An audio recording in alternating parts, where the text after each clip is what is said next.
আর সর্বাবস্থায় বেশি বেশি করে পড়বেন আস্তাগফিরুল্লাহ। কি পড়বেন? আমার সাথে আওয়াজ করে পড়েন আস্তাগফিরুল্লাহ। আর আওয়াজ করে পড়েন আস্তাগফিরুল্লাহ। বেশি বেশি যারা ইস্তেগফার করে তাদের 5টা লাভ। আওয়াজ করে বলতে হবে কয়টা? নাম্বার 1, মান লাজিমাল ইস্তিগফার জাআলাল্লাহু লাহু মিন কুল্লি দীকিন মাখরাজা।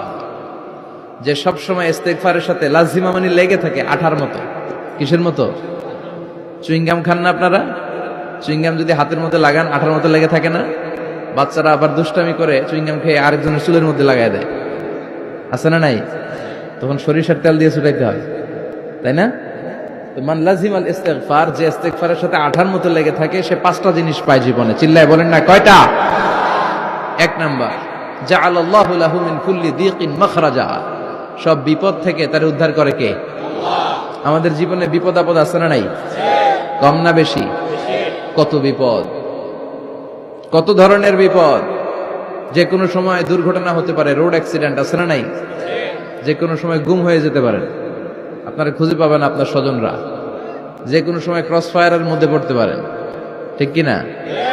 যে কোনো সময় বজ্রপাতে আপনি নিহত হতে পারেন, ভূমিকম্পের মাঝখানে পড়তে পারেন, দুজন কোবাকবি লাগছে, আপনি মাঝখানে, হইতে পারে না? জাআলাল্লাহু লাহু মিন কুল্লি দীকিন মাখরাজা। এরকম সব ধরনের বিপদ থেকে তারে রক্ষা করবে কে? আল্লাহ। যদি ইস্তিগফারের সাথে আঠার মতো লেগে থাকা যায়। এই হলো নাম্বার 1। নাম্বার 2, ওমিন কুল্লি হাম্মিন ফারাজা। যে সব সময় আঠার মতো ইস্তিগফারের সাথে লেগে থাকবে, আল্লাহ তাকে দুশ্চিন্তা থেকে মুক্তি দিবেন, তার কোনো টেনশন থাকবে না। সুবহানাল্লাহ পড়েন। আমাদের জীবনে টেনশন আছে না নাই? জীবন নিয়ে টেনশন, মরণ নিয়ে টেনশন, ক্যারিয়ার নিয়ে টেনশন, বাড়ি ভাড়ার টেনশন, বিদ্যুৎ বিলের দাম বেড়ে যাচ্ছে, টেনশন, ঘরের মধ্যে শান্তি নাই, টেনশন, দ্রব্যের দাম বাড়তেছে, বেতন কমতেছে, টেনশন, ঠিক কিনা? এই টেনশন থেকে আপনাকে মুক্ত রাখবে কে?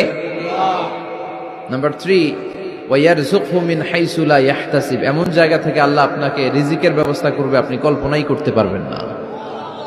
রিজিক দেওয়ার মালিক কে? কেউ যেটা পারে না, পারে কে? এমন জায়গা থেকে তিনি রিজিক দিবেন, আপনি কল্পনাই করতে পারেন না। আপনি হিসাবই করেন না যে এখান থেকে কিছু রিজিক আমি পাবো, কিন্তু আল্লাহ ব্যবস্থা করে দিয়েছে। সুবহানাল্লাহ পড়েন। 4 নাম্বার, যতক্ষণ ইস্তিগফারের সাথে আঠার মতো লেগে থাকবেন, আল্লাহর কোনো শাস্তি আপনার উপর আসবে না। ওমা কানাল্লাহু মুআযযিবাহুম ওয়া হুম ইস্তাগফিরুন। যতক্ষণ আপনি ইস্তিগফার করবেন, আল্লাহর আযাব আপনারে পাকড়াও করবে না। 5 নাম্বার হচ্ছে, আল্লাহ আপনাকে মুস্তাজাবুদ দাওয়া বানিয়ে দিবে। মুস্তাজাবুদ দাওয়া মানে এমন ব্যক্তি, যেই ব্যক্তি দোয়া করা মাত্রই দোয়া কবুল করে কে? সব